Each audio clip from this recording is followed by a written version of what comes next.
Vanasinavatara Prasida Sirara Pranaya Prachara Ajanulambito Bujo Kanakavarato Sankirtanai Kapitaro Kamalaya Taksho Vishwambro Dvidvoyo Yugadama Palo Bande Jagatpriyakaro Karanavataro Ananda Lilamaya Vigrahaya Hemam Devachta Vissundaraya Tasmai Mahaprema Roshapadaya Shri Chaitanya Chandraya Namo Namaste Kastaritila Kamalata Patale Vaxtana Kostuvam Nasagre Varamuktikam Karatare Venu Karakankanam Sava Angari Chandanam Salaritam Kantamuktavali Brajastrio Parivestito Vijayate Gopala Chudamani He Shishama Sundara Shikara Shikara Smiraha Sumili Manohara Radhikara Sika Mama Kripanade Supriya Charana Kinkarim Kuru Tavai Vasmi Najivami Tayavina Iti Vigyayaditam Nayamam Charanantikam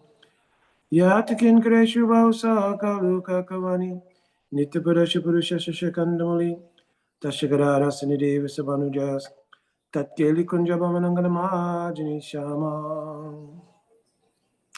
Prajami Radha Aravinda Netram Smarami Radha Madhura Smitasham Vadhami Radha Karuna Varajam Tato Mamanasti Gati Nakapi Vakita Vahina Yaparada Lakshai Shiptascha Kamadi Tarangamaji Kripamai Twang Sharanang Prapana Vrindi Namaste Charanara Kanaka Jaladagatro Nila Sobhagya Netro Mrigumaravara Balo Malati Kundamalo Taruna Vesho Nilampitambarisho Smaranini Britini Kunje Radhika Krishna Chandro Panchakalpatrubhyascha Kripashinduvevacha Patitanam Pavanebhyo Vaishnavebhyo Namo Namaha Jaya Shri Krishna Chaitanya Prabhu Nityananda Shri Advaita Gadadha Shivasadi Gaur Bhaktavinda Hare Krishna Krishna Krishna Hare Hare Hare Rama Rama Rama Hare Hare. Dhanavad Pranam devotees. So we've gone through who, what, where, and when. And tonight we wanted to talk about the why relating to Bhakti Basics. Throughout the entire time of my doing the seva of traveling and trying to do the teachings about Bhakti Yoga, inevitably there are many questions which are why questions. So of course, even after explaining who, what, where, when, people still have many why questions. And of course, it's important because the why questions are probably the most personally pertinent questions, because people may hear a lot of philosophical discussion. They may hear very much about the philosophical content of bhakti or anything for that matter, but everyone wants to know, why does that relate to me? Why is that important to me? And then as a result of that, many why questions regarding things surrounding what it is that you're trying to relate to with that person come up. So especially when we start talking about any kind of spirituality, any kind of religion, then the question comes up about the duality between the spiritual paradigm or the spiritual realm, the spiritual world, and the material world. And one question that will inevitably arise is if the spiritual world is the true home of every soul, if God is the original dynamic spiritual relationship with everyone, why then did God create this creation?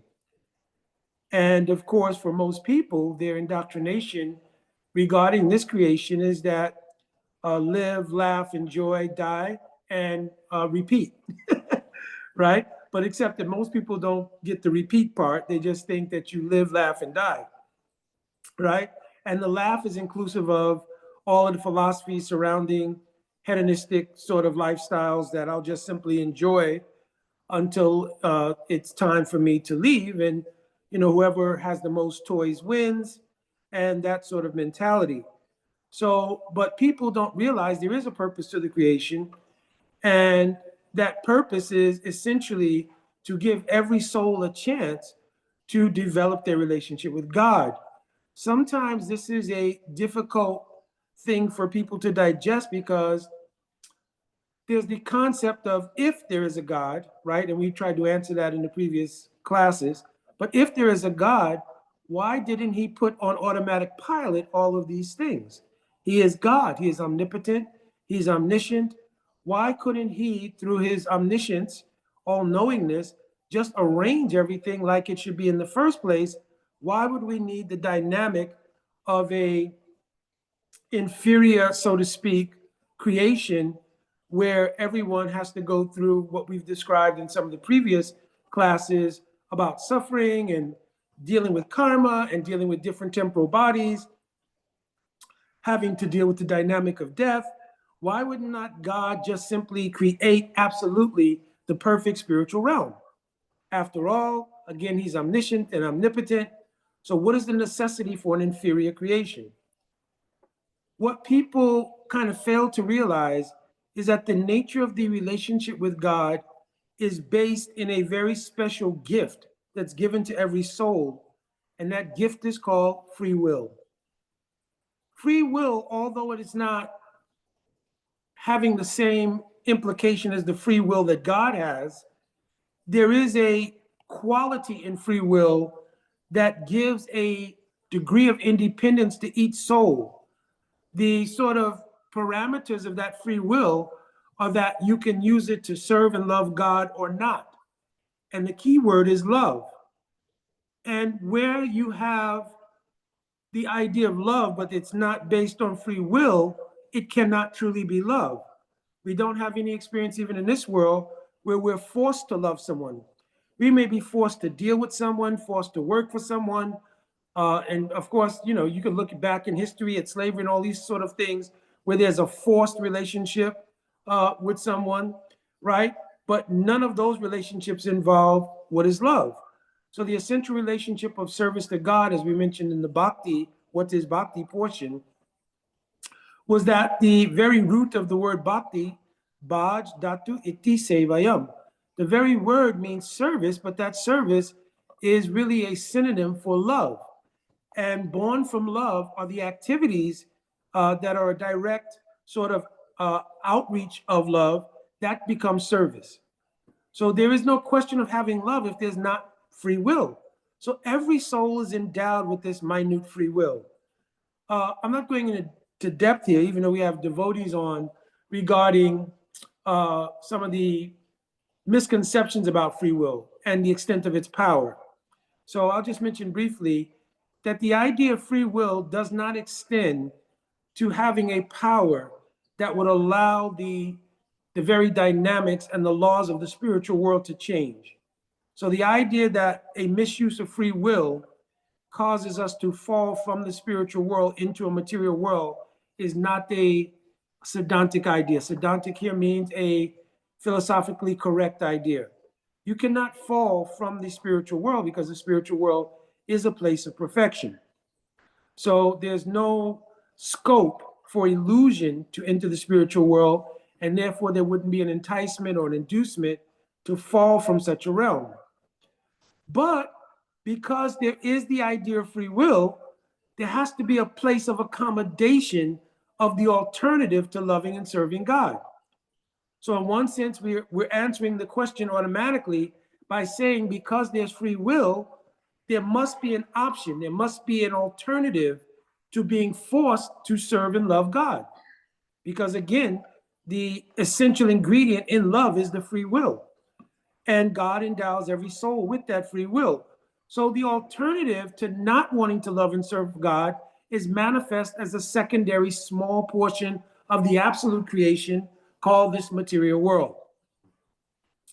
In this material world, every soul has the right, under the presentation of the illusion of independence, to exercise an idea that I don't have to love and serve God. I don't even have to believe there is a God. I can absolutely believe that I am the absolute truth, that I myself am the be all and end all. I am, in fact, the beginning and the end. And when my end comes, that's all there is to it. You understand? So the right of such an extreme illusion is made possible by this free will. So when we hear in our context in bhakti that the souls are misusing their free will or misusing their independence, this is the meaning. It doesn't mean an original genesis in the spiritual world and it was misused and then we fall to this world. Some of that entered into the bhakti philosophy. Now, some things I'll edit out of later on the writing, but I'm speaking these things for devotees who are already practicing. But some of what or where that idea came from was the Judeo-Christian background of many people in the Western world when Al Srila Prabhupada began his mission. Because, of course, in Judeo-Christian doctrine, there's an idea of falling from the spiritual realm or heaven and coming to the material world and then taking up a religious life to repent and then return to the spiritual world. So Al Srila Prabhupada sort of capitalizing on that already intrinsic idea that was brought about from people's either direct practice or at least their hereditary practice in their families of Judeo-Christian doctrine, right? Srila Prabhupada thought, yes, it'll be easier to understand the necessity to take up the practice of bhakti and go back home, back to Godhead. Now, of course, even that phrase, back home, back to Godhead, was really not about falling from the spiritual world and going back. It was Srila Prabhupada took that saying from the Archbishop of Canterbury, and he had written an article and given a speech on the article he wrote, where he talked about society's deviation from religious life and the need to inspire society to go back towards the Godhead. That was his phraseology. Al Srila Prabhupada took that phraseology because it was apropos to what his mission was, which was to again inspire the constitutional nature of the soul and its relationship with God and get people to do yoga. So yoga means to again unite with God through the process of loving service, which is called bhakti, hence bhakti yoga. So, and the word yoga, I already explained in an earlier class, is not really different from the word religion. Religion comes from the Latin word religio, which means to bind back or to reconnect. So yoga or bhakti yoga is that very same thing.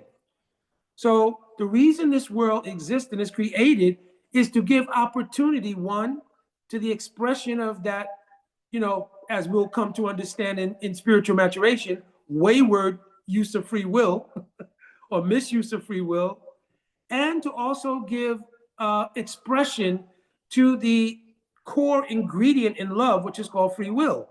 Because when a person then starts to turn back towards their constitutional spiritual nature, this dynamic of free will becomes the main ingredient in inspiring love and service to God, because it's done voluntarily and of one's own volition.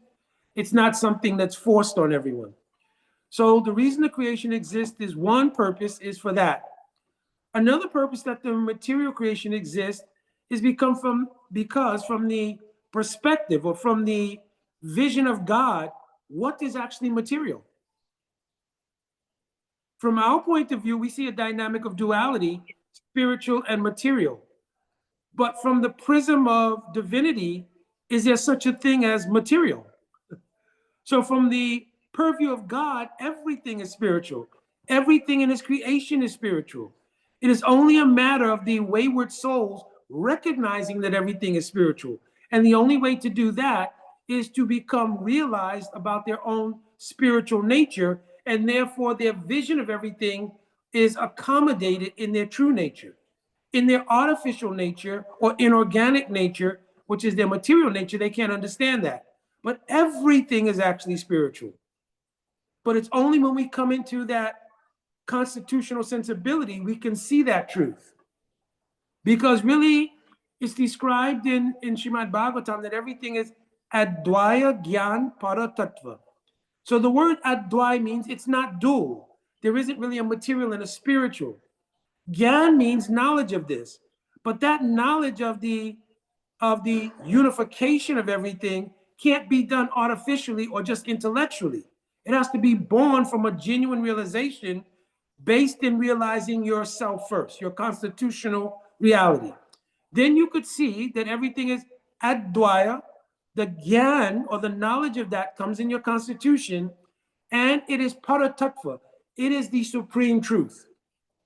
So that means this world is essentially illusory, and that the absolute truth is paratattva. So advaya, gyan, paratattva. Understand? So from the prism of God, or from the purview of God, there is no material world. You understand? And wherever you see descriptions about a material world in Sastra, it's referring to the vision that's had by those who don't understand Advaya Gyan Paratattva. From those who become self-realized, they also don't see a separate material and spiritual world because they see everything in relation to God. In one of the main Upanishads, the Upanishads are many, 108. 10 are prominent. Among them, the Ishopanishad is prominent.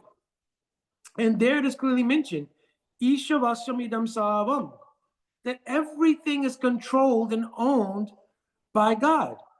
And as soon as that recognition comes, when we realize our constitution, there is no more seeing anything as material, but we see everything in its proper relation to God. And therefore, everything is seen as spiritual.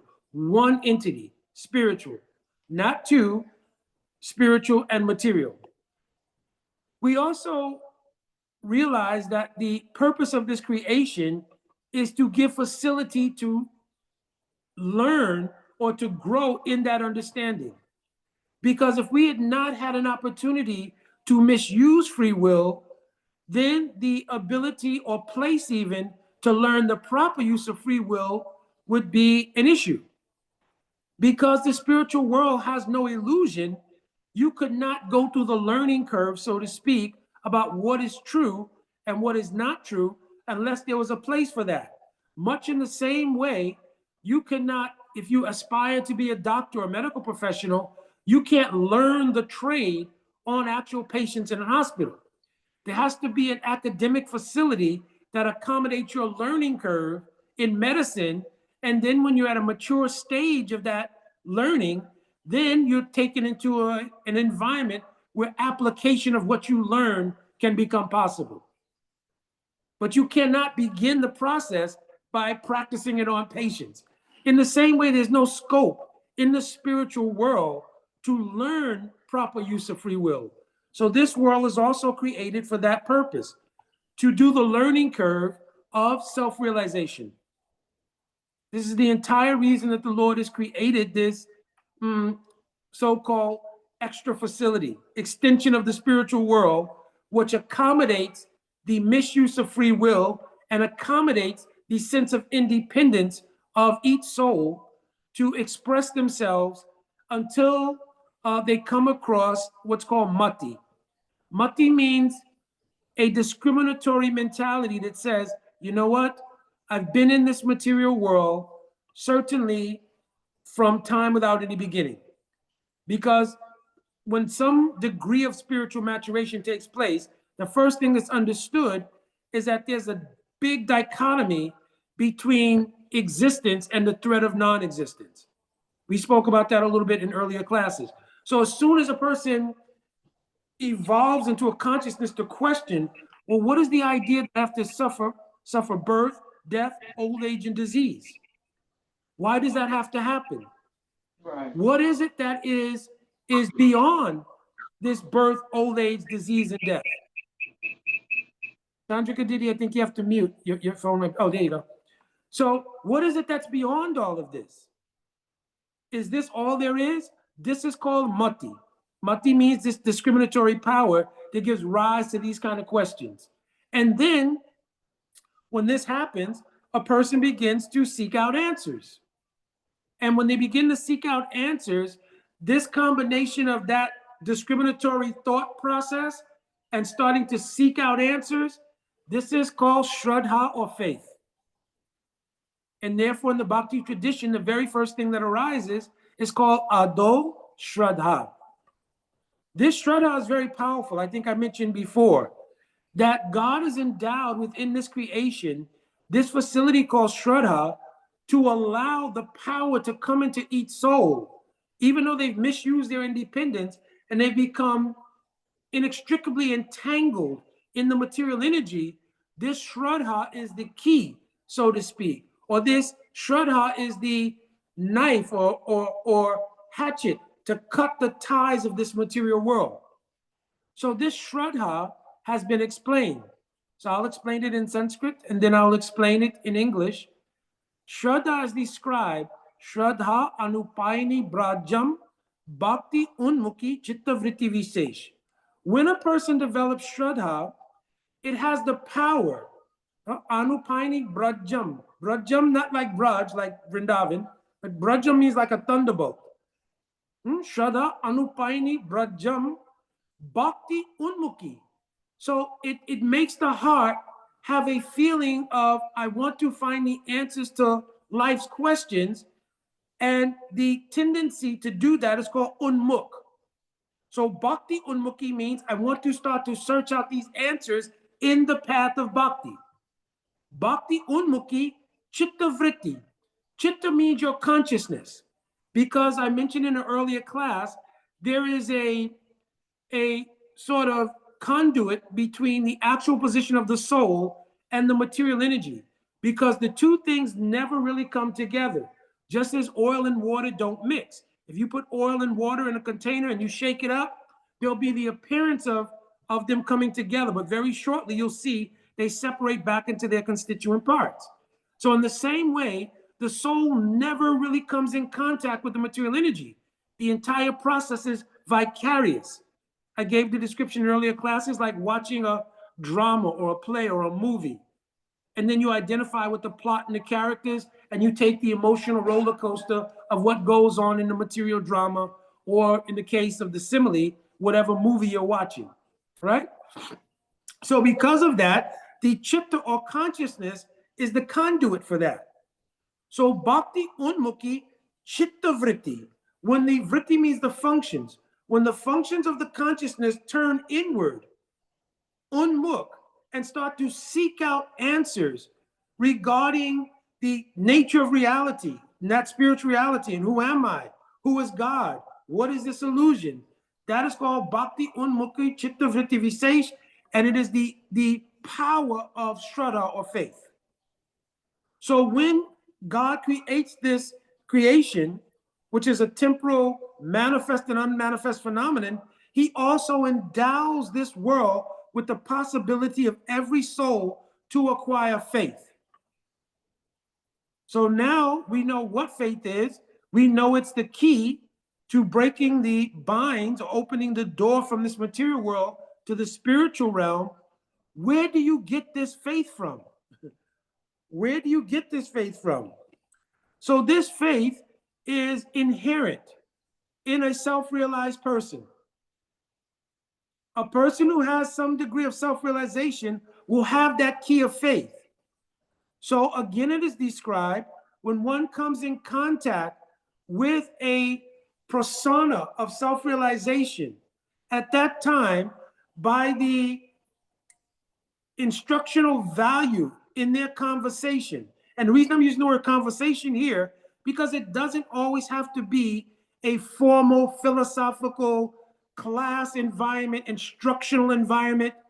The person whom you meet at the supermarket, or while you're on the road, or at your job, or anywhere that you begin to speak the principles of enlightenment, that is the very mechanism by which faith travels from one heart to another heart, from one soul to another soul.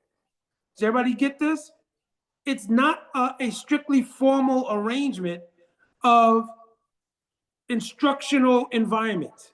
You have to be hearing it in a class, or you have to be hearing it in some particular, it's every heart-to-heart transmission from whatever degree of enlightenment a person has to the heart of another person who's had this unfoldment of mati, or seeking out answers to the questions of life. You understand? It reaches its fruition or its optimal position when you meet someone who has actual realization in the spiritual paradigm. Any degree of realization can carry the elements of faith to the degree that that person has realization. When you meet someone who has a deeper level of realization, especially they've transcended at least the binds of the material arena by their inner realization, their instruction, conversations carries much more power of faith, and it has the ability to enter the heart, bypassing the mental filters. This is why many of our acharyas, like our Srila Prabhupada and others, they would have devotees go out and distribute books en masse. Why? Because what we may not have been able to accomplish by speaking to someone on the street or in the supermarket or in the airport or wherever, by reading that book where Srila Prabhupada's own words and the words of our previous acharyas, our previous gurus, is being presented, that instruction in those books had the power to bypass the intellectual and mental, yes, filters and directly into the heart. So let me explain where that comes from. I think I've talked about this verse before. In the third canto of Srimad Bhagavatam, there is a verse, and it says, Satam prasanga mama virya samvido.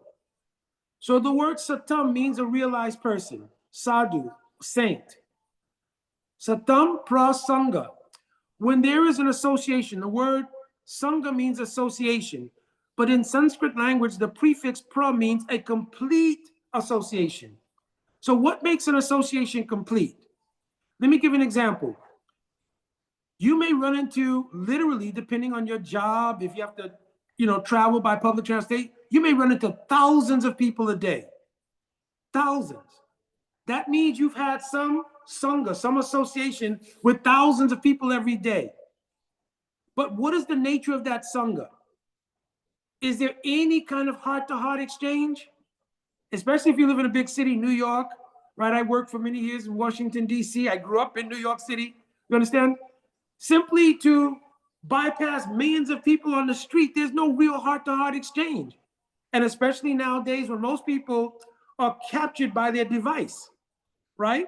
So there's no external exchange whatsoever because most of their consciousness is captured by the device they're carrying, their phone, right? Their earpods, et cetera, et cetera. You understand? So the sangha you have with them is meaningless because there's no ability to exchange anything. There's complete obfuscation by their mental and intellectual involvement in everything but your association. So prasanga means the optimal kind of association where there is a conscious and open communication from heart to heart, not from mind to mind or intelligence to intelligence, but from heart to heart. So satam prasanga. This word pra means prakrishtrupain, or it means a complete, open, heart-to-heart communication. What happens when that takes place? The power, which is coming originally from God himself, because in the verse it says mama. Mama means God himself. Virya means power. When the power of God comes in that conduit of people associating with each other on the basis of heart-to-heart transmission, then the samvad, means the conversation, carries the power of God. That power is like gasoline or fuel to the shraddha, no matter how small or large it is in a person's heart, it fuels that shraddha and causes illumination. Where does the illumination take place? Bhavanti rit karana rasanaya kata. So Bhavanti means it manifests, it illumines. Riddhi, in the heart. It didn't say in the mind or the intelligence. It said the first manifestation of its appearance, its revelation, its illumination. Bhavanti rit takes place in the heart. Bhavanti rit karana. And then it appears on the ear. So just think about this. We normally understand the transmission of any kind of information. Let me hear it, right? and if possible, hear it and see it. It'll enter into my ear. It'll be processed by my intelligence, and then it will go to my mind, and my mind will try to accept it or reject it based on the intellectual dynamics that I processed. So that whole process is also dependent on the degree of your intelligence to grasp it, etc., etc. You understand? But here it's saying no. The spiritual process of prasanga is that the heart-to-heart transmission is that it came from the heart of the speaker, realized speaker, and it entered the heart of the open-hearted hearer. And then Bhavanti Rit, when it gave its illumination in the heart, Bhavanti Rit Karana, it then came onto the ear. So what comes onto the ear now is not sound vibration, it's illumination. You understand the difference? It's not sound vibration that then becomes processed by the intelligence. I understood the words they said, and I either accepted or rejected. Therefore, when you are speaking from a place of realization, you actually touch people's heart. It appears on their ear, and then their intelligence becomes stimulated. Now, even if they temporarily reject what you're saying, the permanent feature of the power that was instilled through your words remains in their heart as a form of what is called sukriti, or pious credit. You understand? It's not dependent even on whether they understand it or not. If their intelligence wasn't yet capable to grasp it, it enters the heart as a principle of illumination that's permanent. And eventually, their consciousness will grow to a point where the consciousness and what's planted in the heart will come together in resonance. You understand? So this was the seed planting idea of Srila Prabhupada by distributing so many books, that people later on will read the book, what they couldn't digest in the beginning, what they couldn't hear in the airport or on the street or any place that they received the book from the distributor, right? They will later be able to digest, maybe when they're sitting and reading and they decide, let me check this out. So this is called prasanga. This is called bhavanti rit karana rasanaya kata. So rasanaya here means the spiritual power to actually influence the heart, because people have the mood of enjoying things.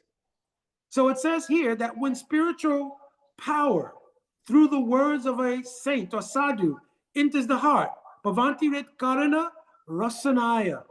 The word rasanaya means the pleasurable connection between the soul's actual nature, its relation with God. All of that enters as a pleasing effect on the ear. You understand? And when it enters on the ear as pleasing, the intelligence looks as, oh yes, this is something enjoyable. And the mind therefore accepts it, even if the person is unconscious, even if the person is not conscious about what's happening.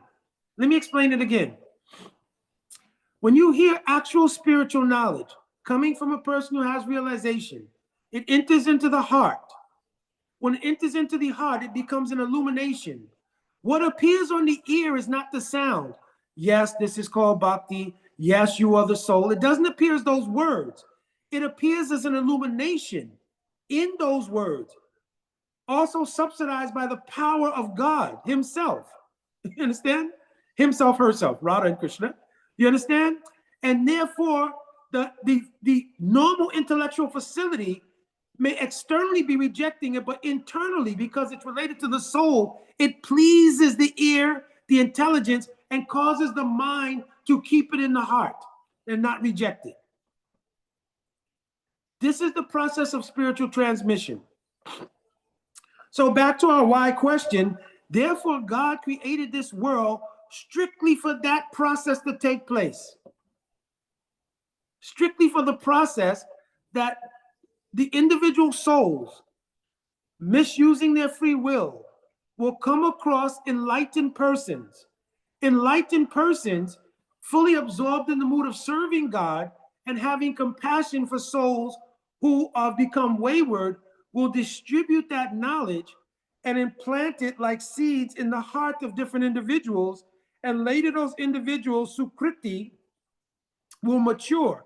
Just like when you plant a seed, it gradually matures and becomes a sprout, then becomes a flowering tree, and then gives fruits, etc., etc. So that seed gradually grows in the heart, and it comes to a point where it becomes mati, that discriminatory question. Yes, who am I? Who is God? What is this world? And then those impressions in the heart that were given by the enlightened person point out, yes, turn to this path of bhakti and seek out the answers. Because it had subtly already gone through the heart and become situated there by the process I just described earlier. Let me do this before I go on, because we have quite a bit more to cover. But let me ask if that was clear. I don't always take for granted that everything I say has just come out spot on. So let me open and see if there's any questions about that process of transmission.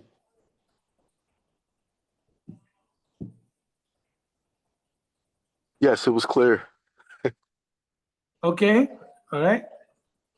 Dr. Renell, it was clear. Okay, Dr. Burnell. Everybody else, it was clear? Just shake your head, yes? No. Yes, Prabhu. It was definitely clear for me. All right, good. Okay, very good, very good. So now we understand why God created the world. So then the next question becomes, well, we can understand that, but then why did he create suffering?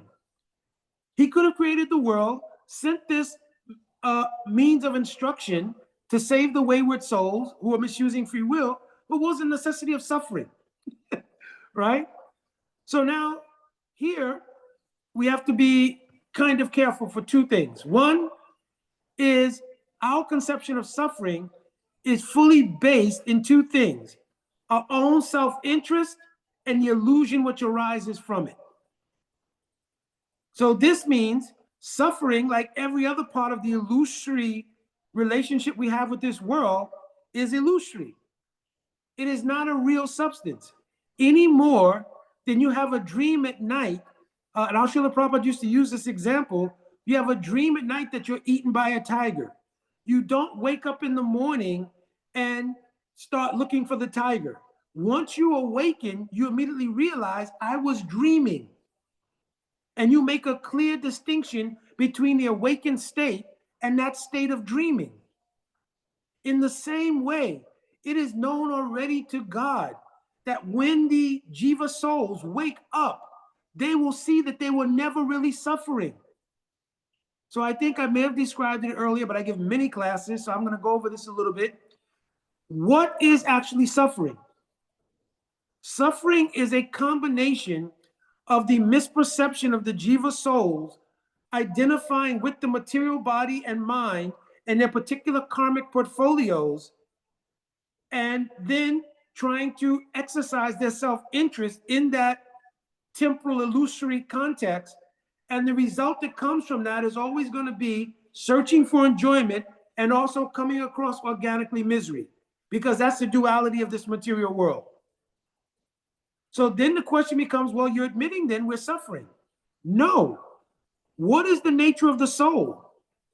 The soul has never been part of this material world. It is clearly described in all the scriptures. Asanga hi anyam purushaha.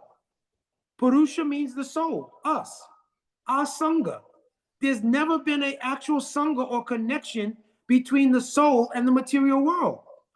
Well, if the soul is not in the spiritual world, and it is not truly in the spiritual world, let's say physically, just for lack of a better word, where is it? Jiva Goswami described Ekarup Swarupabhak. The very nature of the soul itself cannot be changed, but it can be influenced. It can't be changed, but it can be influenced. What does that mean? It means the very nature of the soul having the three qualities: eternality, cognition, and the potentiality of happiness is an eternal reality that cannot be changed. The constitutional relationship of the soul to God cannot be changed. But the material energy, in the absence of knowledge of that, can influence the soul and make it thoroughly believe it is part of this material world and part of this material energy. It's not just like an illusion, like a bad dream in a sense. It is actually a full-grown immersion that comes from the power of the material energy. So one question has to be asked here also. Is the material energy also an energy of God? Does it come from the Mul Shakti? Mul Shakti means originally Radharani. She's the original energy of God. Does the illusory energy called Maya, is that coming from God or not? Yes. Yes. All these energies are coming from God. Krishna says, this Maya belongs to me. You understand? This Maya Shakti, this is my energy. And the jivas are struggling with it because they're trying to exercise an independence which is not related to their original nature. So therefore, the jivas in this material world, they're suffering because of that duality of thinking they're material, even though they're spiritual. So I gave the example that if you take two chemicals, right? Each chemical in and of themselves is benign. So there's no incendiary property to it, no explosive property to it.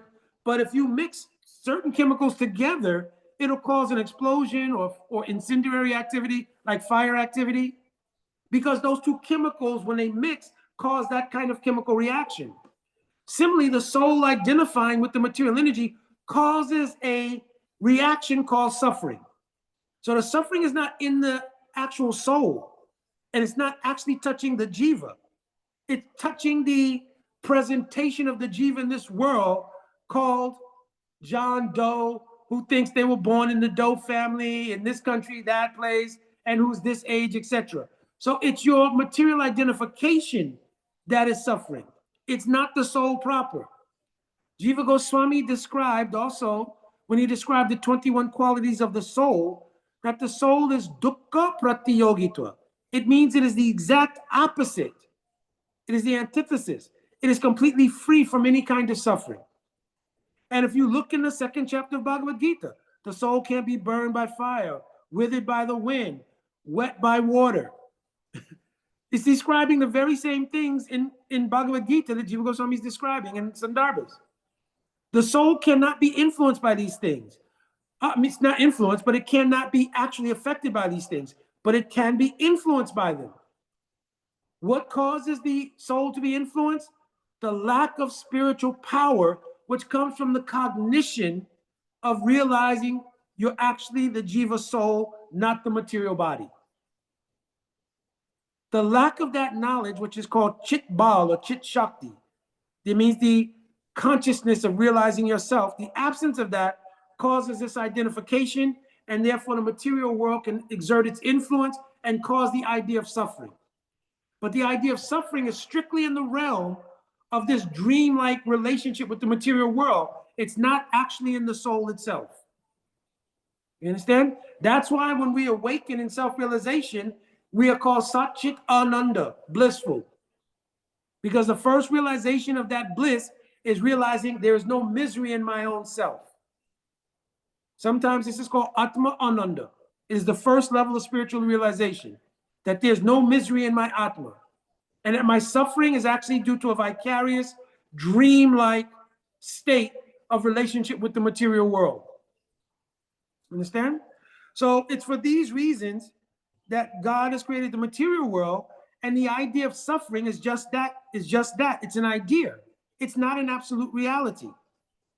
Now, does suffering have a purpose? Because sometimes we read in scripture that Maya purposely is giving misery to the living entities. Why? Sometimes the lessons you have to learn are called hard lessons. If you have parents, you have the experience that while you're growing up and in your immature state, you try to exercise your independence in an appropriate way, then the parent's duty is to give you a response that lets you know this is not the right thing to do.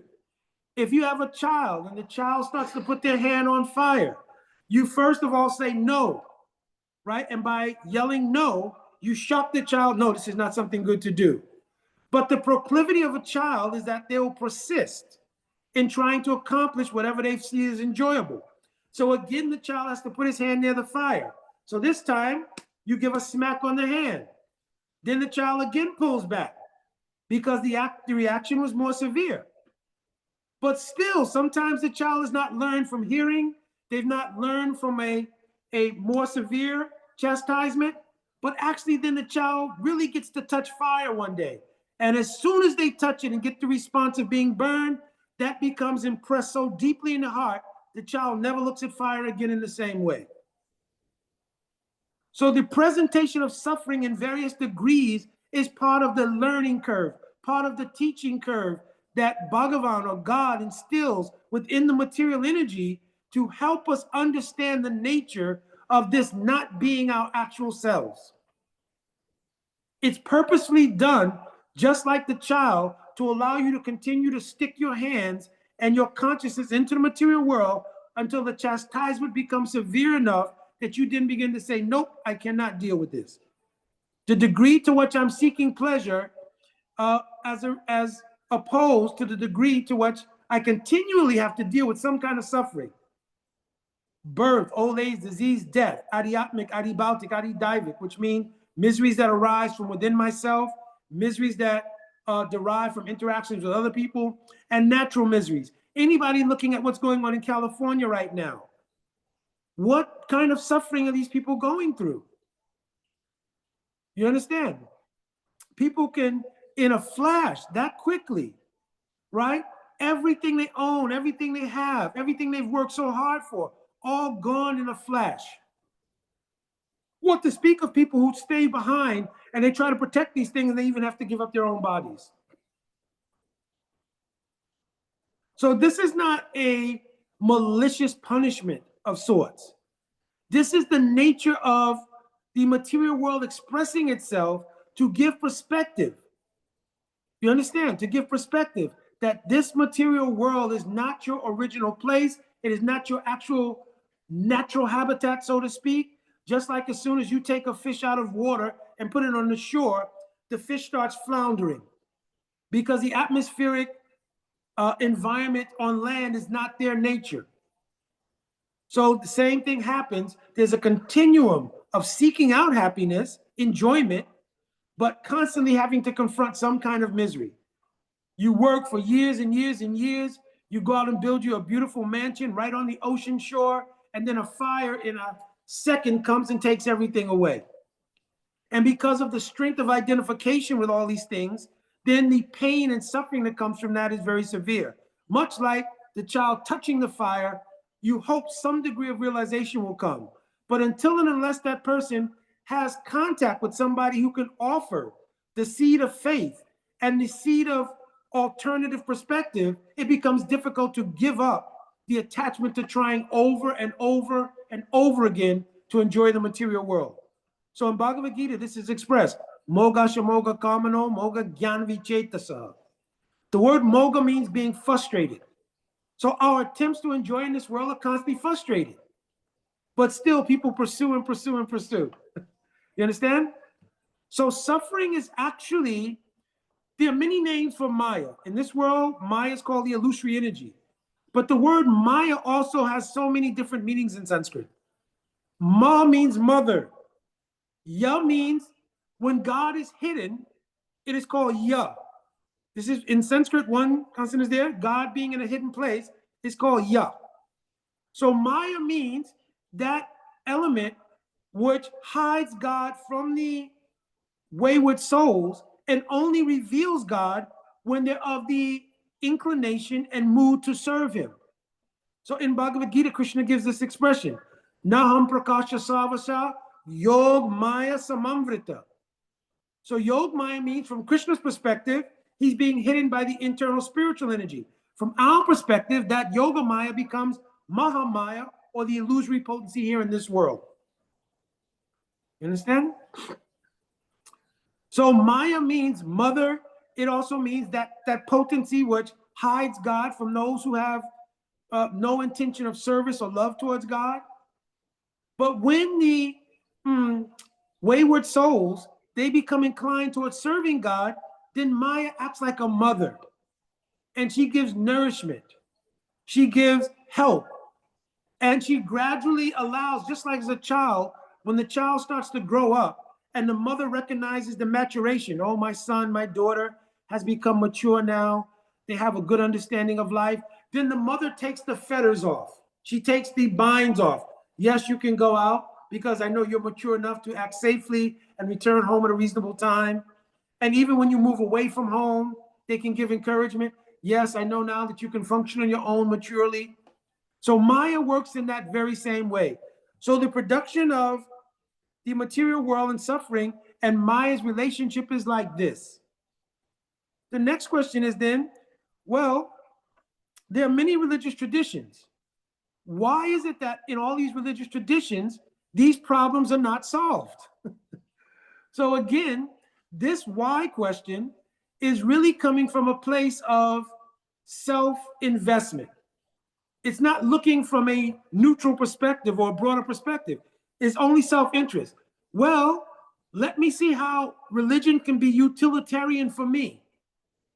You just described all this suffering, and religion, or your bhakti as you're describing it, is supposed to help me with that. Well, what's the process? Why is it that it's not helping already? Why are people still suffering? Nobody ever questions their own commitment to taking up the process or practice. They feel that the religion or bhakti should be an axiomatic or automatic removal of everything. It's just like people will go out, order a credit card, right? The credit card comes in the mail. On the back of the credit card or on the form that you receive with the credit card, all the terms and conditions of the credit card are present. But a person says, I've got the credit card. It's always gold or shiny or some other color of prestige. So then what you do is you take up the small print and all the information, tear it up, throw it away. Immediately you go out and use the card, accumulate mountains and mountains of debt that you have to pay. All the stress and headache and everything else regarding that comes about. Then you turn around and say, well, why didn't this card come with an automatic ability to pay itself off and make me free from stress? That's what we're asking. That the process, if you had read the small print on the form that came with the card, if you read the manual that comes with the creation, you would know what the creation is for, as I described earlier. And therefore, if you act according to those instructions, yes, you will bypass the suffering in this material world beyond the path of true spiritual realization and eventually get out of any kind of illusion, suffering, etc., etc. So then another why question comes, well, then why only the process of bhakti? Well, it's not only the process of bhakti. It's any genuinely revealed path of God. Any genuinely revealed path of God. Now, the essence of all the paths of God are in their essence one thing: love and divine service in relationship. Love, divine service in relationship of the soul to God. That is the core of every religious teaching. And as I mentioned in the beginning, the word religio means to bind back. It's the binding of the soul back in love and service to God. That is in every single religious tradition, but every tradition is taught according to the ability of that group of people to accommodate it. You understand? The core purpose of education, even the word education comes from the word educare, to bring out that which is within. So even education really means spiritual life. You understand? But in the field of education, it's always specific to the ability of the audience to accommodate what you're educating them about. So for instance, when children first enter school, we don't start in first grade with differential equations and quantum physics. You understand? But you can't divorce A, B, C, D from quantum physics and differential equations. That is the foundation. So there are times and circumstances and places where the foundations of the reality of the soul's relationship with God have been revealed. And then there are places when the absolute clear, full perspective of the relationship of the soul with God are revealed.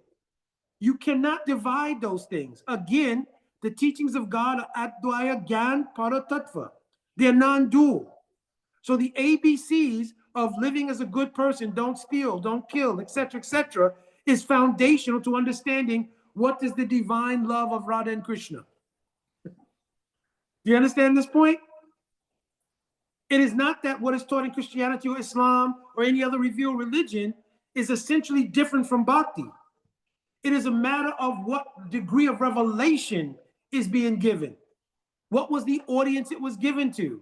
What was the ability of that audience to accommodate what was being taught? Jesus directly in the Bible told us, many things I've yet to tell ye, but ye cannot bear them now. Directly explaining it.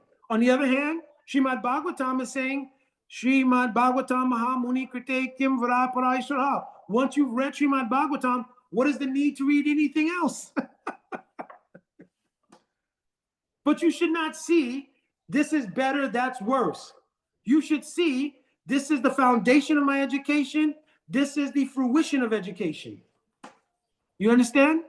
And when there's no egoism, because people take even egoism into their spiritual practice. So when there's no egoism, we can clearly see that. But when there's egoism, sectarianism arises. My religion's better than yours. And the ability to see the Advaya Gyan, the non-dual nature of revelation, is lost, and one simply takes religion as part of their own self-interest. This is my religion. And therefore you have religious wars and all these sort of things. You understand? But actually, all religion, in its essential nature in Sanskrit, it's called dharma. But the word dharma means the very essential nature of something. Like the essential nature of water is liquidity. The essential nature of fire is heat and light. They're unremovable, inextricable factors of those elements. So the inextricable element of the soul is love, service, and relation to God. All revelations are geared towards giving understanding of that. So there's not many religions or many gods. There's one God with unlimited nomenclatures. Nam Nam, Akari, Bahuda, Nija, Sarva Shakti. Mahaprabhu told, you have unlimited names, and in those names you've invested your power. Nija, Sarva Shakti. But it depends on the name as to whether or not it is revelatory of God's persona, revelatory of God's energy. You understand? Just like if you work at a job and your job has a professional title, people could very well call you, just like I worked in law enforcement, obviously. So some people would say, oh, detective, oh, officer. They wouldn't address me by my name. They would just say, oh, officer. You understand? So that is a certain degree of revelation. They're recognizing whatever it is you do for the profession and identifying you by that nomenclature. But those who know your name, Bob, John, Paul, Mary, Sue, you understand? It indicates a more personal relationship. Therefore, names like Govinda, Ram, Krishna, Gopinath, Madan Mohan, these are all personal names of God, because the revelation that comes in Bhakti Yoga is one of the persona of God, not just the power, opulence, and energy of God. So there's not many religions. There's one religion. That religion is called Sanatana Dharma in Sanskrit, but any nomenclature you want to use can be fine as long as you recognize that principle. The essence of all Dharma, the inextricable factor of all Dharma, or all religion, is love and service to God. All right, there's just two more, I believe, and we'll wind up. So, two things. One is, what is the need to follow rules and regulations, and what is the need for an intermediary? So every single religious tradition, pretty much in some degree or another, have the idea of a spiritual mentor, a guru, an imam, a pastor, a bishop, a pope. You understand? A babalao, if it's in the traditional African context. You understand? Every single tradition has the idea of spiritual mentorship and an intermediary. Is this intermediary mentorial position one of lording it over another person? It is not. It is that person is actually the epitome of the nature of serving God, because they avail themselves to become completely transparent medium for the deliverance of the potency, message, and revelation of God. When that becomes corrupted by self-interest is when you find the cheating pastor, the cheating imam, the cheating babalao, or the cheating guru. You understand? It's when self-interest enters into the ability to serve God by staying completely transparent and becoming a via medium of the teaching of revelation, more accurately, of what it means to love and to serve God. Therefore, the teacher, mentor, spiritual intermediary has to have that realization themselves. They have to have some degree of that realization themselves. If they don't know who they are in relationship to God, how can they be a medium for revealing to you how you and actually are related to God? You understand? Now, depending on the nature of the revelation itself, for some people, the first revelation is how to live as a decent human being. So if that person is living as a decent human being, they can reveal that much. Another iteration or another level is a person revealing, well, what is the nature of spirit and matter? So if they have that realization themselves, they can reveal that much. If a person has realization of the omnipotence and omniscience of God, they can reveal that much. And if the person has realization of the inner nature of God and love for God and the personal dynamic, they can reveal that. You understand? And there's many nuances in between. But the point being here that the intermediary, mentor, guru is not a position of dominance, one person over another. It is actually the exact opposite. It is the full expression of God's love towards those souls who are approaching him by sending a clear, transparent medium for expression of love between the soul and God. You understand? So actually the service of the mentor is actually divine service. It's not a position. I mentioned this before, particularly in the path of bhakti, guru is not a position, guru is a function. In Sanskrit, it's described, gu shabdat andakarasha, ru shabdat andakarasha nirodita. The word gu means darkness or ignorance. Ru means illumination or light. The sadhu, who themselves are loving and serving God, who provide illumination to the darkness of the ignorance regarding the relationship of the soul with God, is doing the function called guru. That person is called a sadhu, a saint. And this can be transposed onto any religious tradition. If you're an imam, you should be doing that. If you're a pastor, pope, bishop, you should be doing that. If you're a babalao in the traditional African sense, you should be doing that. So whatever kind of spiritual mentorship you are, you should be doing that. As soon as you identify yourself as a position and you take on self-interest of enjoying, you no longer are a clear medium because everything is being processed partially through your enjoying tendency. You understand? And when there's a subtle enjoying tendency, it generally will in time manifest overtly. When there's a subtle enjoying tendency, it will manifest overtly. It will manifest by many ways, by pride, by proprietorship. This is my disciple. This is my group. This is my religion. You understand? So the position of why this necessity of spiritual mentorship, guru or intermediary, is for this purpose. You understand? And why do we worship God as a person? It's not a why question. God is a person. If God is not a person, where has personhood come from?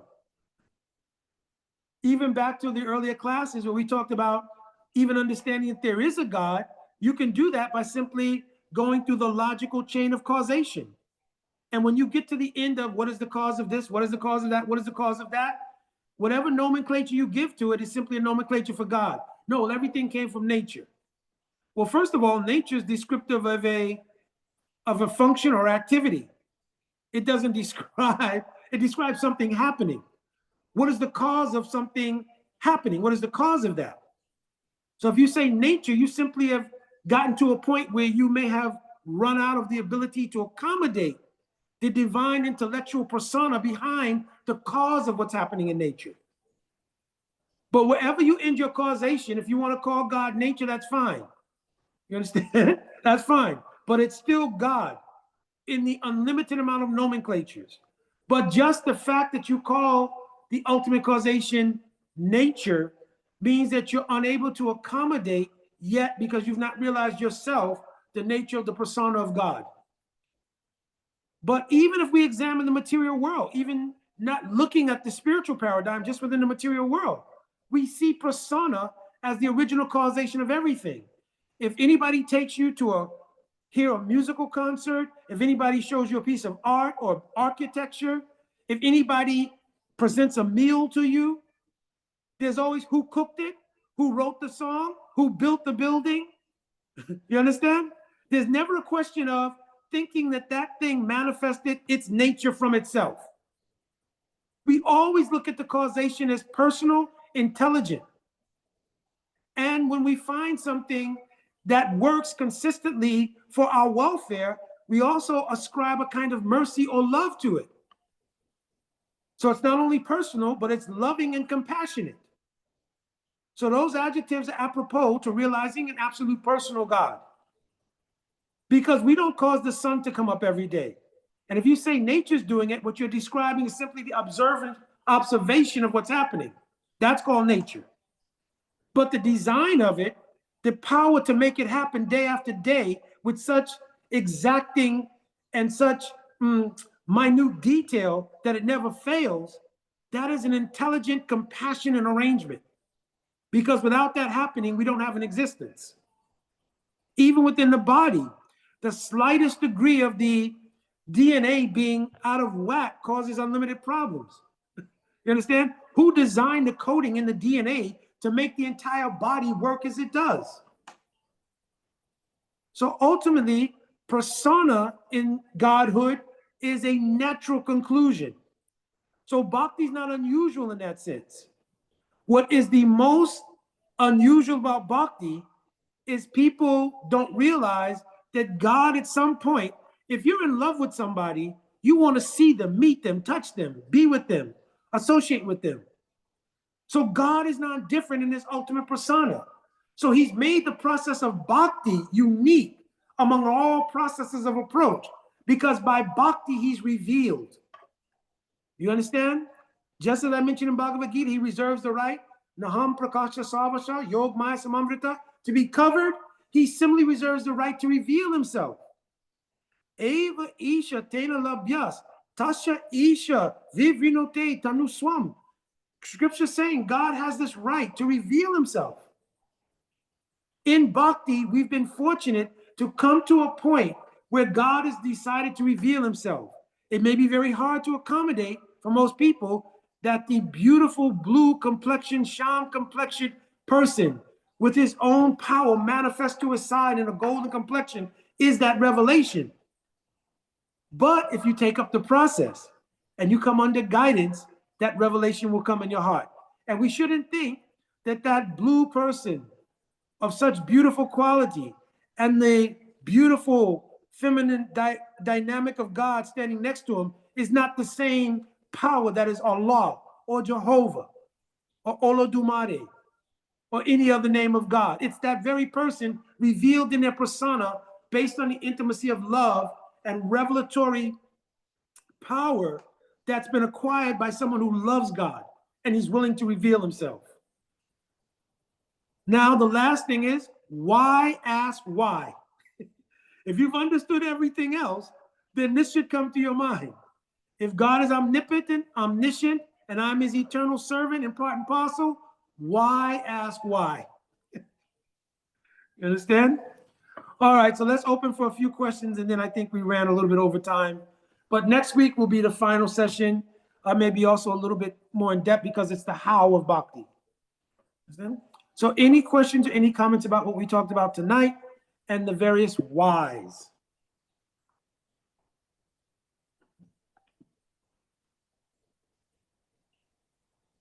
Anyone, you can just unmute and say. Yes, Hare Krishna, Prabhu. Haribol, Haribol, Prabhuji. Please accept my respectful obeisances. All glories to you, all glories to Srila Prabhupada. I accept mine.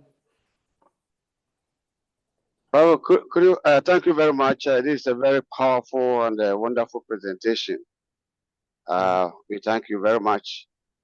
But in the course of your discourse, you made mention of a guru, that a guru is Sorry, I'm driving. Yeah. So you mentioned that a guru. We understand that a guru means heavy. Heavy with what? Heavy with knowledge of God. Mm-hmm. And then you said that the Christians, Muslims, you did mention of one society in Nigeria, Babaola. All this religion, they also have a people who has knowledge of God. So can we call them as gurus? Because we know that in our system, there are 4 sampradayas. Mm-hmm. And apart from the 4 sampradayas that we have, is there any other way that a living entity can go back to Godhead? Because the Christians, the Muslims, Mm-hmm. the other organizations, Mm-hmm. they might not come from these sampradayas, but they are preaching the knowledge of God anyway. So, do they have the ability to take souls back to Godhead?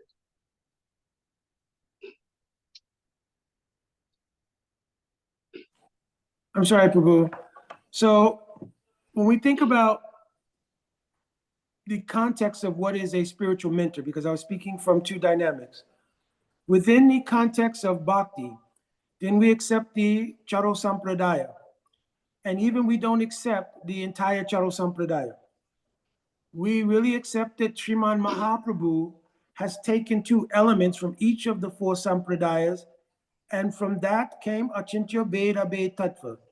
But because Mahaprabhu is directly himself Bhagavan, Dharmastu Sakshat Bhagavat Pranitam, he can create Dharma completely and absolutely. But Bhaktivinoda Thakur is mentioned in Jaiva Dharma. Have you seen this book, Jaiva Dharma? No, Prabhu. Our Srila Prabhupada has recommended highly that devotees should read this book of Bhaktivinoda Thakur. Everything from A to Z is present there. So our Srila Prabhupada has quoted many of our Purva Acharyas, means our previous gurus' books, in his own books and recommended their reading. So in the Jaiva Dharma, it's clearly mentioned there that all other religions, they are called Upadharma. So in Sanskrit, Upa means that which is approaching, like Upanishad. Upanishad means to come close and be seated nearby. So Upadharma means those religions which are approaching Sanatan Dharma. So when you see them from the perspective of their relationship to Sanatan Dharma or Bhakti, then we see them not really as not being able to go back to Godhead, but being on the way to going to Godhead. Just like there is a difference between the practice of bhakti, where we're having the full revelation of Sri Krishna, Srimati Radhika, Brajadam, so many things. But we don't come there simply just one jump at it. It's described in Bhakti Rasamrita Sindhu of Rupa Goswami. Pratanaka aduni chasti yatsat bhakti vasana. It's impression from previous lives, right? In Christianity, maybe in Islam, maybe in this thing and that thing, that one gradually may have developed sukriti. And then in some life, they were fortunate to maybe hear a kirtan party or get some prasad or purchase a book. Then they got bhakti unmukhi sukriti. Then from that, bhaktistu bhakti sangena parijayate. Then they came in contact with the process of bhakti and a sadhu. And then from the impression of that sadhu, they took up the practice of bhakti in some lifetime. Then after taking up the process of bhakti in some lifetime, they began to practice, and they may have been practicing for many, many lifetimes bhakti. Raghunath Das Goswami told in Manasiksha, he told, if you want to realize Radha and Krishna, Raja Bhumi Yadi Chair, Rajavasam Saragam Prati Janur. You should understand to be prepared to practice lifetime after lifetime to obtain this goal. So bhakti is sudulabh, it's very rare. So it is the mature fruit, just like Srimad Bhagavatam is saying. Nigama kapataro galitam phalam. It is the mature fruit of all spiritual practices. But one of the offenses in chanting Nam, it says to, to disrespect the sastras or sastras in pursuance of the Vedic version. Are the true teachings of Christ in pursuance of the Vedic version? Yes. True teachings of Islam, are they in pursuance of the Vedic version? In pursuance. You understand? In pursuance. Not there, but in pursuance. So we look at all the Upadharmic religions in this way. Bhaktivinoda Thakur has written this in Jaiva Dharma. But we understand bhakti to be the sonum bonum, to be the full accomplishment, the mature fruit of all religious endeavor. But there has to be guides within each of those steps.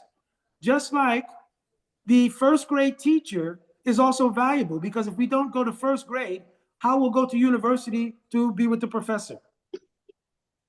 Understand? Also, guru, many meanings of the word guru in Sanskrit language, but guru heavy here means, in the context of bhakti, not just heavy with knowledge, heavy with praying. Jiva Goswami gave this description.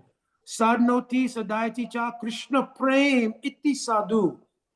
That the sadhu guru in the context of bhakti means whose heart is heavy with praying for Mahaprabhu and Radha Krishna.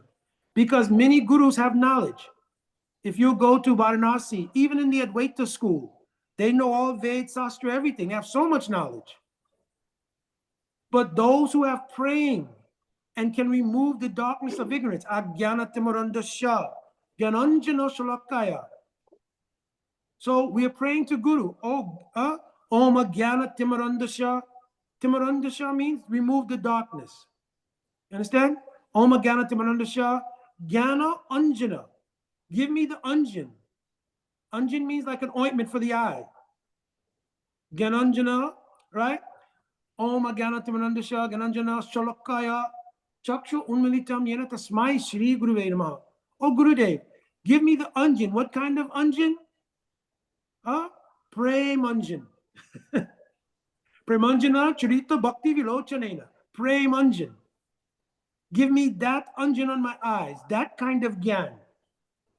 So Guru, the real heaviness of Guru is not in the context of bhakti knowledge, it's the context of praying. Understand? If knowledge doesn't turn into praying, then that is considered to be useless knowledge. Understand? And also, one last thing, Guru in the context of bhakti means who is a sadhu. And the sadhu is performing the function of removing the ignorance of the jiva and giving illumination. The reason it's important to understand the difference is because Bhaktivinoda Thakur is written, Tai Sisha Tava Takya Savada Guru Abhiman Tyaji. Guru Abhiman means a person thinks, I am Guru. I have disciples. As soon as this mentality comes, it's called Guru Abhiman, then it obfuscates the actual identity of that sadhu. If the sadhu has genuine realization, he will realize, oh, I'm the Palya Dasi of Radhika. I'm one sucker in Braj. You understand?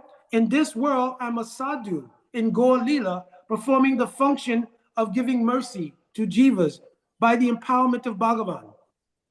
And therefore, he will never think, or she will never think, because also women can be guru in our line. Janava Takarani, Sita Takarani, Ganga Mata, so many. You understand? So who is performing that function, they are called guru. But if the person takes the abhiman means the conception, I am guru, red flag, not guru. The real guru, he has a sense, or she has a sense of their own spiritual identity. And they're operating in that perspective. Understand? Very good question, Prabhuji. Very important question. Yeah, thank you very, very much, Prabhu. You see, Also, one yeah. thing Raghunath Das Goswami mentioned about the four sampradayas. Guru Goste Gostale Si Sujane Bursurgane. Sujana means the other sampradayas. So we offer our respects to them. You understand? But our line is the line of Mahaprabhu. Haribo, Dhanavats, Mukunda. Hold on one second, Chandrika. Haribo, Prabhuji. It's okay? Yes, yes. Okay, It's very okay. Thank you very, very much. Haribo. I wanted you to give that clarification because sometimes people when people hear the word guru as a teacher, they sometimes they break it down as a teacher, and there are teachers everywhere. Yes. But so if you say, okay, we also have a teacher, then a Christian will say, okay, I also have a teacher. Muslim also have a teacher, so therefore we are all the same. Yeah. Just like when we said Krishna has invested his energies into his names. Then they say, okay, the Lord has invested his powers into his names, and his name is always identical with him. So every name of God is the same. So why chanting Hare Krishna? So people feel comfortable in chanting whatever they are chanting, and because they are convinced that the Lord's energy invested there is the same. And so sometimes we need to explain so that people can understand the difference. Yeah, that's why I was explaining a little earlier. There are names according to the nature of relationship. Just like if you see one police officer and you only see the uniform and the quote authority of the police officer representing, then you don't call them and say, oh, excuse me, John, George. You call, oh, excuse me, officer. You understand? Because your relationship at that point is only with the particular job situation. Oh, officer, please come. You understand? Yeah. But if you know that person by friendship, right, then you may say, oh, hi, John, come here. Even if they're police officer, oh, John, come here. The wife may say, oh, sweetheart, come here. And the children, they may say, oh, pop, oh, daddy, oh, baba, come here. You understand? So the naam will be according to the nature of relationship. But every name of God has power. So Allah, who's all merciful, is also a name of God. Also, so much power is there. Jehovah, also name is there. You understand? I mean, also power is there. But it will reveal the Aishwarya of Bhagavan. Aishwarya means his power, but it will not reveal his madhurya or his sweetness. So the unique name about Krishna, Kanai, Nandalal, Yashoda Nandan, is it's revealing his madhuryata. Just like during Damodarastakam we sing, Iti Drikshvalila Birananda Kunde, Swagosham Nimanjantam, Ayang Payantam, Tarigeshita Geshur Bhaktarchitatvam.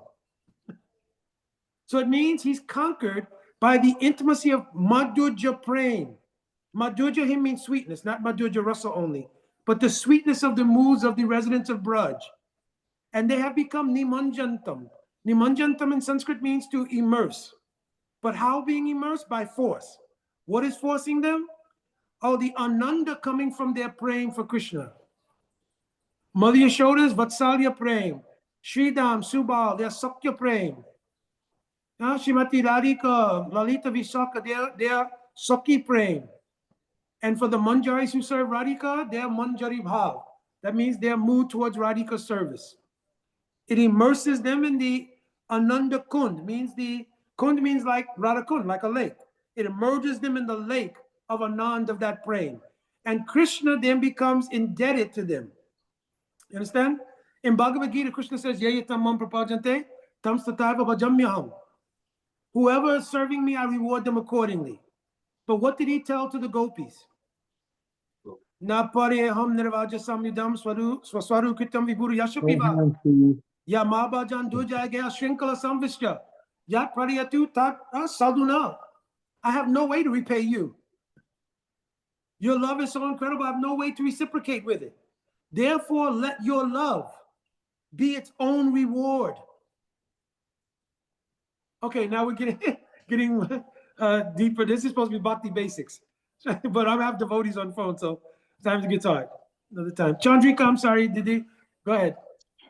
Thank you. No problem at all. Can you please explain when we say when we say the phrase "back to Godhead"? Because one may think, okay, well, we never left Godhead. So can you explain why we use that phrase "back to Godhead"? Yeah, I mentioned it was historically taken by Al Srila Prabhupada from a lecture given by the Archbishop of Canterbury in England. He gave a lecture from an article he wrote when he saw the society headed in a very spiritually negative direction. So he gave a lecture that we have to turn the society back towards the Godhead. Srila Prabhupada liked the phrase, and therefore he uses a title for his magazine, which was called Back to Godhead Magazine. So the original intent of the magazine was the turning of the society as a whole back towards spiritual enlightenment and godliness. It was not a ontological expression of the soul having fallen from the spiritual world and going back. You understand? Because there's no possibility of the soul to fall from the spiritual world. Yes. Now, in the early days of our society, Srila Prabhupada, he made a statement, many statements. We are all originally Krishna conscious persons. Mm-hmm. In English language, the word original has a historical implication.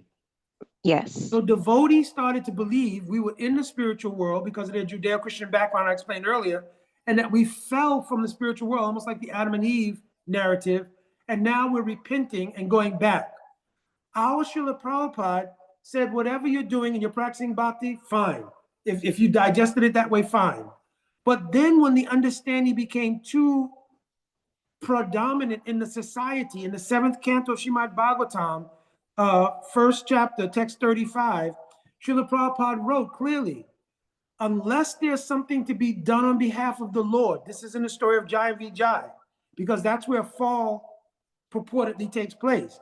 He said, unless there's something to be done on behalf of the Lord, like a special Leela, it should be concluded no one falls from Vaikuntha. Because the spiritual world, there's no illusion. So there's no impetus or reason to fall. Plus, and when you have love for God, Rupa Goswami mentioned, Savata Donksa Rahitam, Yarapi Donksa Karine, Yad Bhava Bandhano, Prema Parikirtita. The very definition of the word prema means, Savata Donksa means in Sanskrit to break something. You cannot break that love. But what if there's a cause? Yad Api Donksa Karine. He's saying here, even if there's a cause, it does not break, but it becomes stronger. So the jivas in the spiritual world, they're called Nitya Siddha. Nitya Siddha, yeah. Means they never become influenced by the material energy. The devotee, those who are in the material world, who prior to becoming devotees, I should say, they're called Anadibada. Sometimes Nityabada is there, but the real meaning of Nityabada is Anadibada. Anadi means from time without any beginning. So in order, I explained earlier, for the Lord to express pastimes here also. So now what I'm telling is for devotees. This is really not for Bhakti Basics. This is for those practicing. The material arena is also a Leela stan, or a place of Leela for Krishna himself. Chaitanya Charitamrita express, Swangsha Vibhinangsa Rupa Hanavistar, Ananta Vaikunte Brahmananda Karena Vihar. Krishna enjoys pastimes in the unlimited Vaikunthas, including Golok, Vrindavan, etc. But he also enjoys pastimes within the Brahmandas of this world. Therefore, Krishna comes in unlimited incarnations to this world, including the incarnation Swayam Bhagavan, Sri Krishna himself descends in Braj, and then also he descends after that appearance in Navadvip Dham as Mahaprabhu. Yes. So the question is, why does the Lord come here? These things are for devotees. This is not for Bhakti Basics. Because in this world, there are special pastimes which don't go on in the spiritual realm. In I other words, thought everything happening here happened in the spiritual realm. from Krishna's perspective, everything is the spiritual realm. So he performs Ah. pastimes here, like going to Mathura and Dwarka. That doesn't take place in Nitya Golokdhan. There's an Abhiman, means a conception it does. But the Oh. actual going to Mathura and Dwarka only takes place here in this Prakat Lila. Oh. You understand? Now I see. Oh. In the spiritual world, it doesn't happen. But the Gopal Champu of Jiva Goswami, Madhukanta and Snigdhakanta are reciting Harikatha. And the eternal associates hearing the Harikatha have the experience that Krishna has gone to Mathura and Dwarka. But he does not actually go. You understand? Hmm. Similarly, in the spiritual world, the Janma Lila doesn't take place. Krishna is eternally manifests as an eternal fresh youth. But Mother Yashoda has the Abhiman. He was born from my womb. I nourished him, etc., etc. In this world, that Lila takes an actual form. And Krishna is born from the womb of Yashoda, and he appears to Vasudeva and Devaki as Bhagavan. He does not born from the womb of Devaki. He's born from the womb of Mother Yashoda. Mother Yashoda. The Bhagavatam clear. Jayati te adhikam janmana braja. He takes his birth in Vrindavan from Mother Yashoda. And then that Yashoda Nandan, who's born to Yashoda, goes to Mathura, gives darshan to Vasudeva and Devaki. And they pray to him, "Oh Narayan," because Narayan first appeared in the dungeon of Kamsa to Vasudeva and Devaki. Now just think about this. You're in the dungeon of Kamsa, and you have fear because Kamsa has been killing all of your children. Finally, the 8th child that shows up with a disc, club, lotus, and everything as Narayan, as God. Do you think you have any more problems now? No, Are you still afraid of Kamsa? not really. But then Devaki, she prays, "Oh my Lord, because I fear Kamsa may harm you, can you take the form of a small child so I can hide you?" Now think about this. God has appeared, Narayan. Right. But she's praying, "Can you become a child so I can protect you?" So we have to study deeply our Goswami's writing. Jiva Goswami says, Krishna came there and Yashoda, the word Yashoda, you know what the meaning of the name Yashoda is? No. Yasha means fame. Da means the dati, to give. Yashoda is giving the fame of motherhood to Devaki by inspiring the feelings of Vatsala Prem in her heart. So she prays to Narayan, "Please become like my son."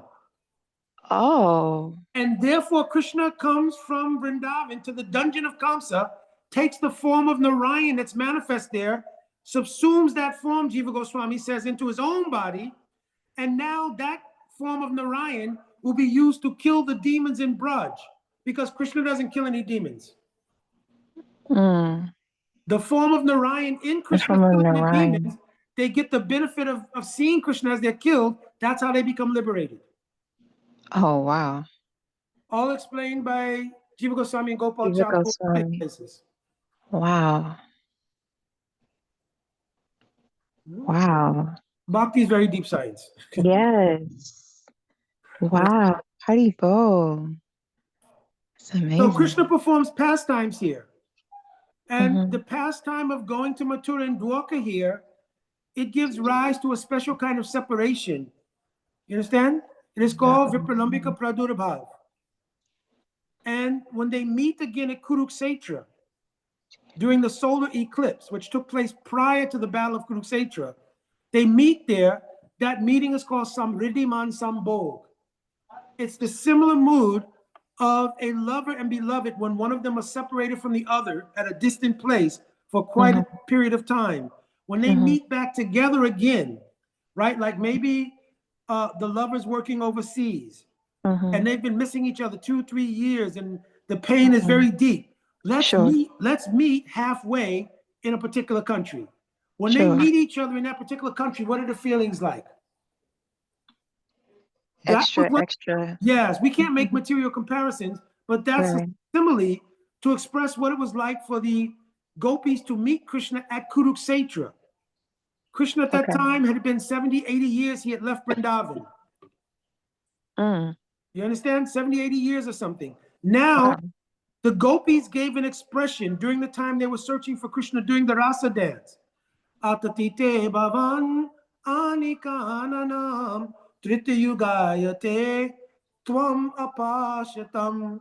When we don't see you for the blinking of an eye, it's like yugas have passed. A yuga means like thousands of years. Mahaprabhu is going to recite that at the last verse of Shashastakam as well.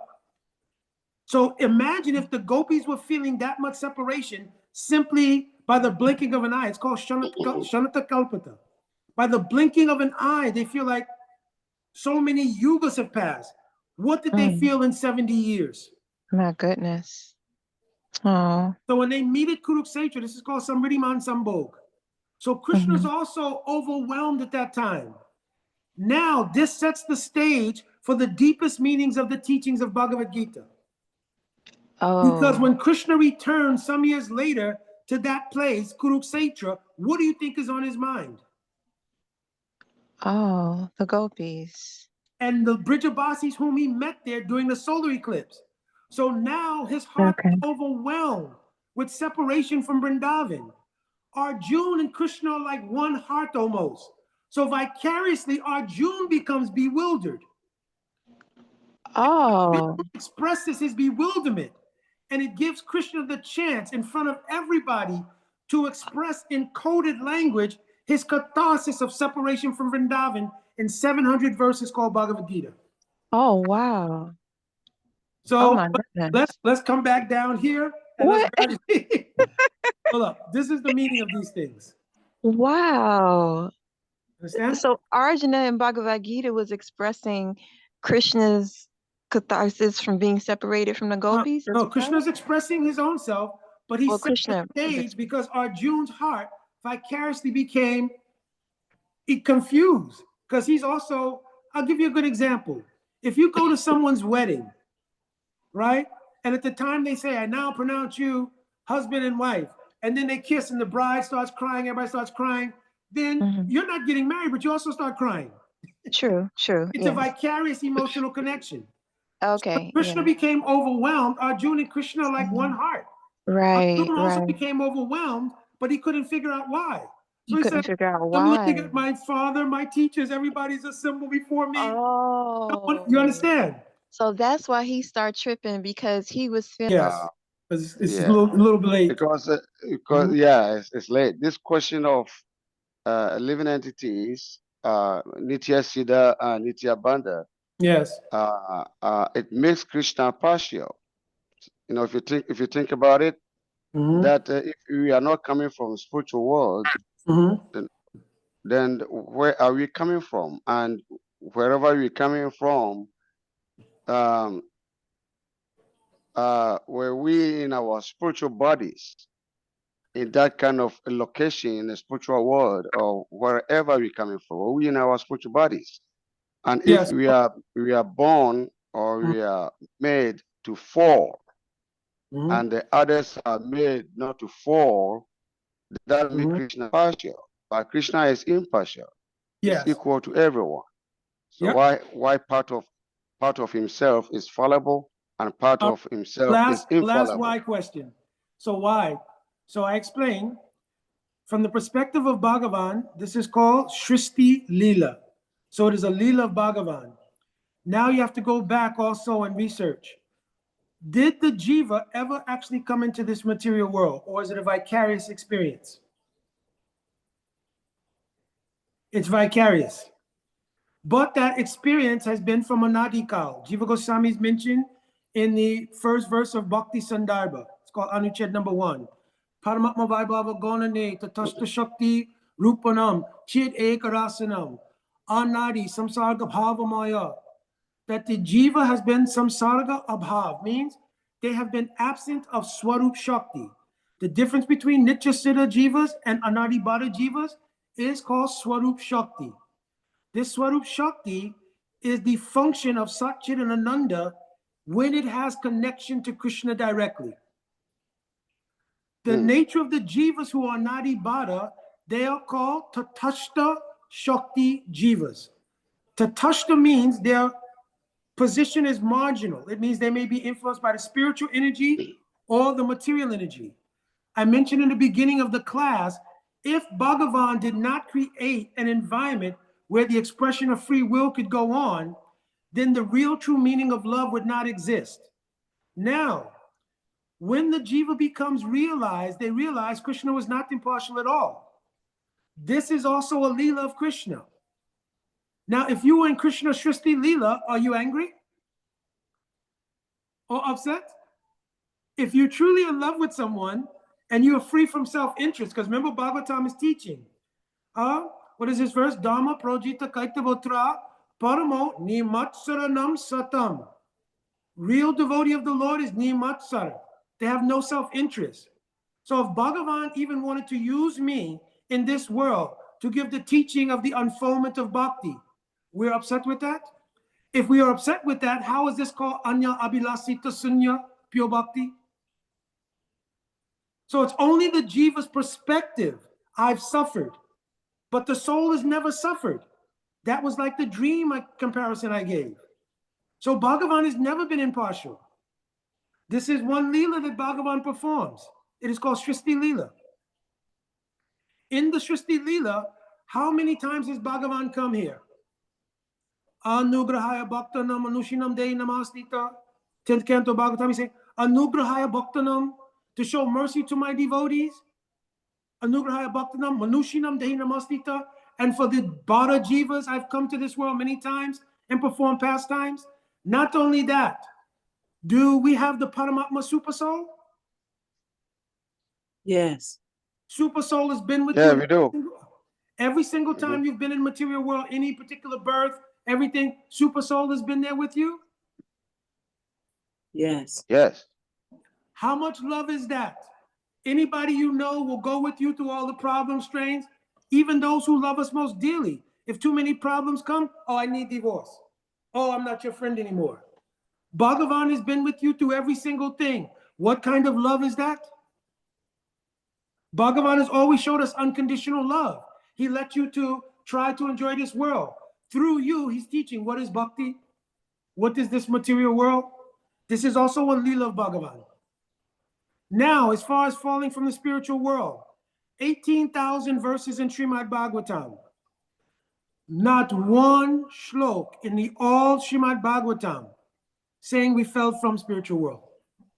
Not one. One even person who's acting as guru in our society, he said in the story of Maharaj Prachinabhari, Narada Muni is speaking. When Prachinabhari Maharaj took birth as a woman afterwards, right? Not Prachinabhari, but in the story of Puranjana. Puranjana takes birth as a woman. And then when her husband dies, she's lamenting. And Brahman appears there. That Brahman is Krishna himself. And he says, oh, you have left me. If you read 2 verses later, Prabhupada said, and the very verse says, this is an allegorical story. It is not a Siddhant.